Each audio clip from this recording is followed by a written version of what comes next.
Achoo! Did I scare you? Yeah, that's right, I did. You pussy! You coward! You made me sick. Achoo! Anyways, welcome back to another video. Last time we talked about who would win in a fight between Freddy Fazbear and Willy the Weasel. And let's just say the results from the last video are kind of brutal. If you want to check that out, go check it out for yourself. Anyways, today we're going to be talking about a very unasked debate that simply nobody, and I mean absolutely fucking nobody, asked for. Yeah, you saw it on the thumbnail. Yeah, that's right, on the title. It's simply one of these debates that will go unanswered until now. I will be covering this, and then it will never be heard of again. The entire point of this video is to power scale the first Amphibia, one of my favorite cartoons, in fact, one of my favorite pieces of media ever. It's that good.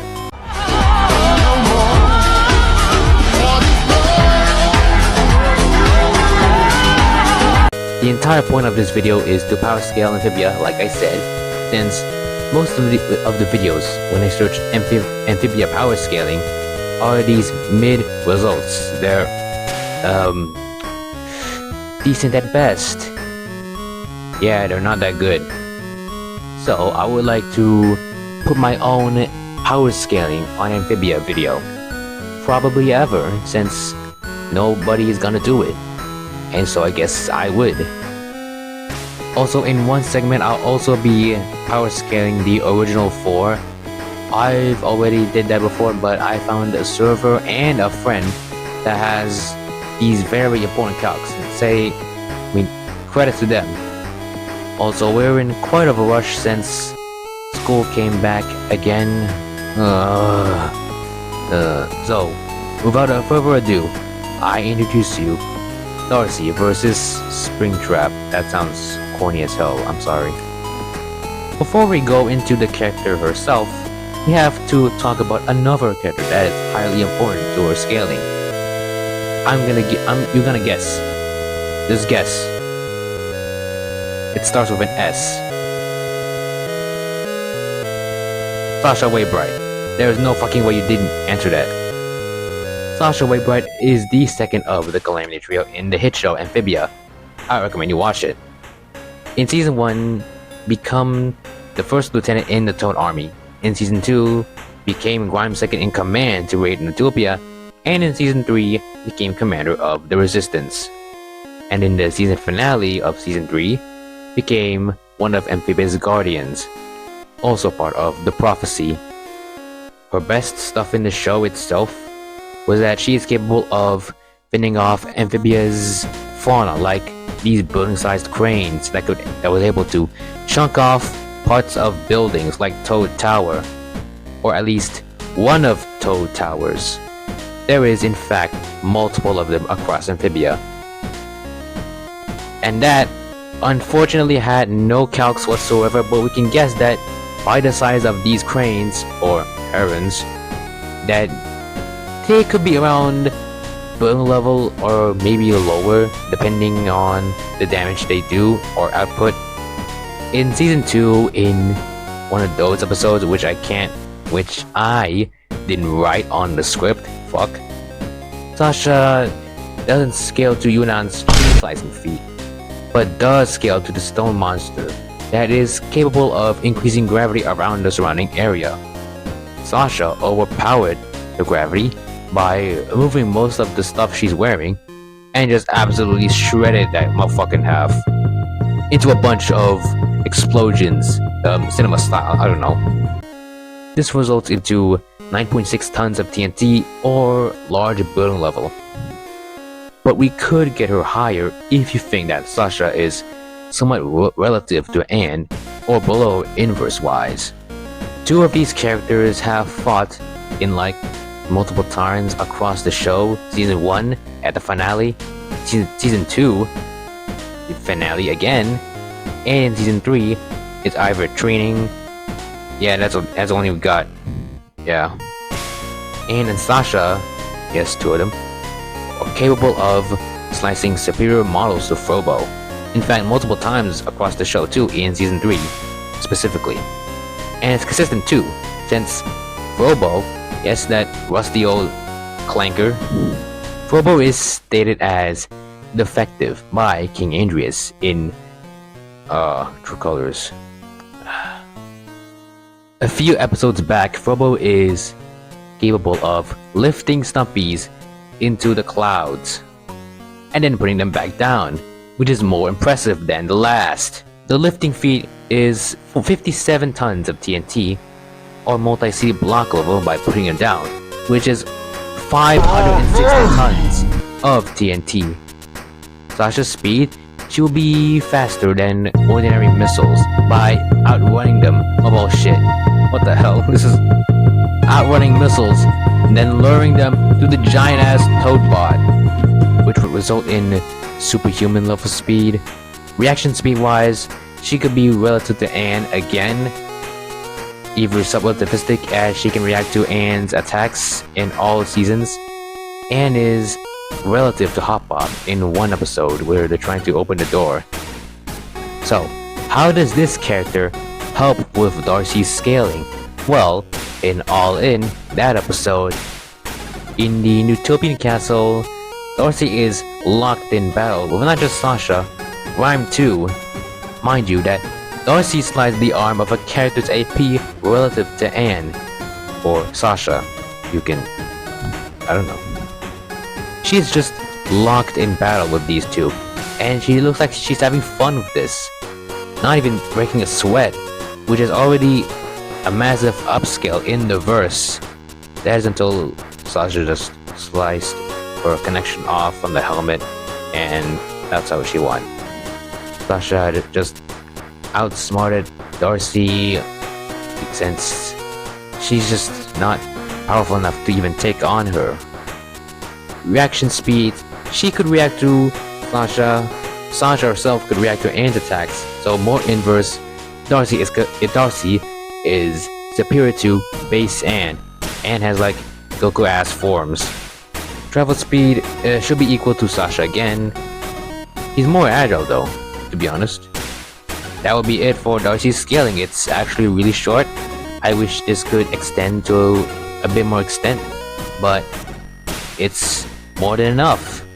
Her AP should be around balloon level at a low end to multi-seed block plus at a high end.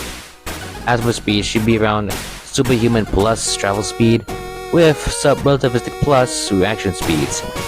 But could this be enough to take on Springtrap himself, the Tumblr sexy man? Father, it's me, Michael. I did it. I found it. It was right where you said it would be. They were all there. They didn't recognize me at first, but then they thought I was you. And I found her. I put her back together, just like you asked me to. She's free now. But something is wrong with me. I should be dead, but I'm not. I've been living in shadows. There is only one thing left for me to do now. I'm going to come find you. I'm going to come find you. William Afton is, in fact, one of them, actually responsible for like half the lore, but we'll scale William Afton from the games and the books, also including, wait no, not Fazbear Frights is canon, but we'll just use the Charlie trilogy and the game itself for its best stuff. In the games, wait no, I forgot something, wow. We'll scale the OGs first, since in the FNAF 3 minigames, William is able to tear them apart with his hands. Now you might be able to debunk this, but I'm just gonna explain why William just put him apart with his bare fucking hands instead of an axe. Where the hell does this axe thing even come from? The living tombstone, what the hell? I've also scaled them before, but I'll do it again, because why not?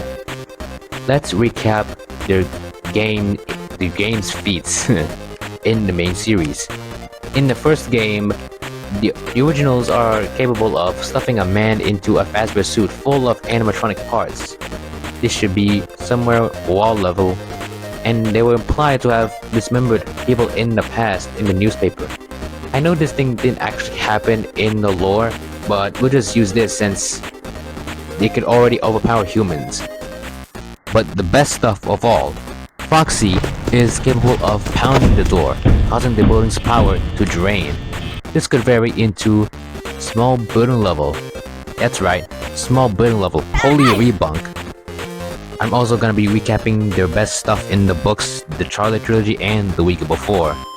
One of these is canon but in a separate continuity, and the other is directly canon to the first game. The Charlie Trilogy is confirmed canon by Scott Coffin and multiple guidebooks. It's a separate continuity, but it's still canon. And the Twisted ones, the OGs tear apart the Twisted animatronics. This should be a very high upscale, since the Twisted animatronics in the book, the Twisted ones, they are capable of busting through concrete and metal walls, varying in small building level plus, depending on how you see it. They were also able to no-sell bullets. Now you might say that Twisted Freddy got shot down by a bullet, but the only reason why he went down is because Clay shot him in the illusion disc, which is the reason why he got shot down. Like in one of the pages, Twisted Bonnie and Twisted Wolf were sent to a blaze in a lake, a river? What is this? By Clay, which would debunk that FNAF animatronics can't survive in fires.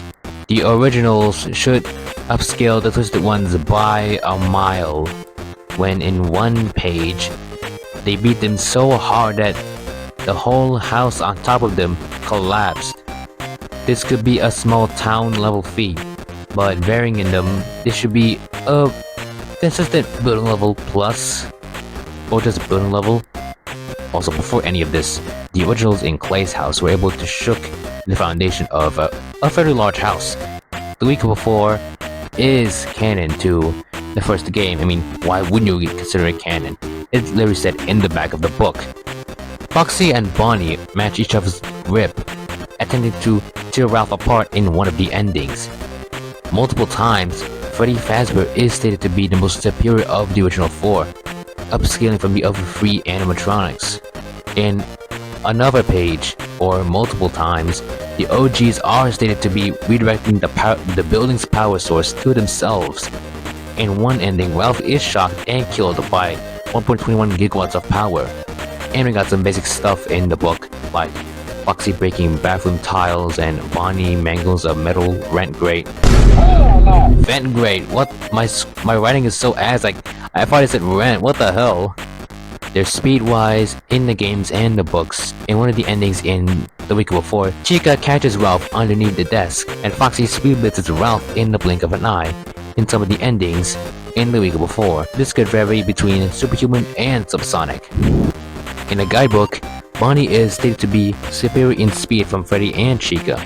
In the first game, Foxy run down the hall, which is just a peak human speed, which is not that impressive in my opinion, but Bonnie roaming around the building is a superhuman level speed. I think that would be all for the OG's AP and speed. It should be wall level at a low end and to building level at high ends, or maybe as for speed, they should be superhuman travel speed, but with overall speed around subsonic. Now with William Afton himself, and I'm gonna debunk a terrible debunk, or you would rebunk a debunk. In the FNAF minigames, like I mentioned, most people think that William used an axe or another weapon to dismantle the OGs. This is wrong on any means. William Afton did tear them apart with his bare hands. It's stated in the guidebooks that William tore them apart, dismembered by Purple Guy. There is no implications of an axe he used. in any official FNAF media except for DVD. The axe thing is just headcanon. I have no idea where people even got the axe idea from.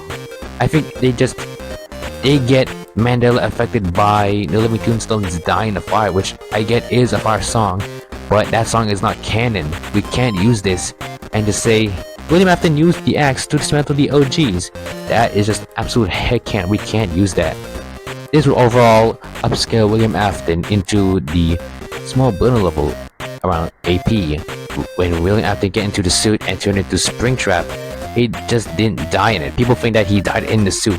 No, he became one with the suit. It's been said multiple times that he became fused with it, in which times he became stronger than William Afton. Springtrap is stated to survive the Finance of Freddy's Free fire, and the building collapsed onto him, with some parts missing.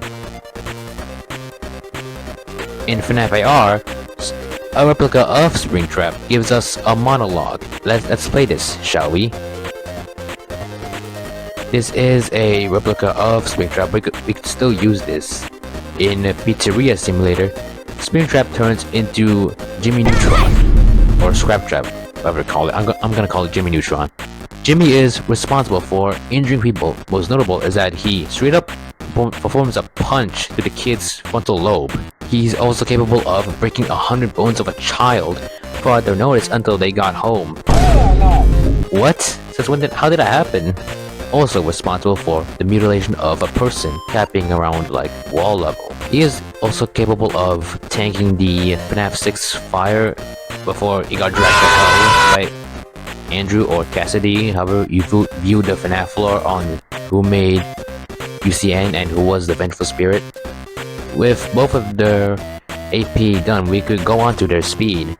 William Afton's reaction speed should be subsonic, as he can react to cars passing by while driving over 200 miles per hour or 89 meters a second. As for his travel speed as Springtrap or Scraptrap, he could travel around the attraction, which would be a superhuman level speed. He's also capable of traversing the UCN location and kill the player, which would be a subsonic level feat. Also, in Pizzeria Simulator, he is able to blitz Michael in Pizzeria Simulator and in the vents, which would be a subsonic level speed. And that will be all for Springtrap's AP and speed. His attack potency should be around small building level at a low end into large building or possibly city block at a high end, depends. As for speed, it should be around superhuman to subsonic, with his travel speed with equal reaction speeds. Now that we're done with these two characters, who would I think would win in a fight? And well, it's very debatable, but I think that Darcy takes the W here, as she's stronger and could react to Springtrap, since even though Springtrap moves at subsonic speeds, Darcy has sub-relativistic reaction speeds. Darcy wins with at least mid to high diff, but that is my take. Who do you think wins? And that will be all for this video. What do you think of it in the comments? Do you think this video is very enjoyable because I didn't drink for hours? I'm going to get a drink of water because my throat is dying. Anyways, that'll be all. Make sure to subscribe and add some suggestions in the comments, and that'll be all. Bye!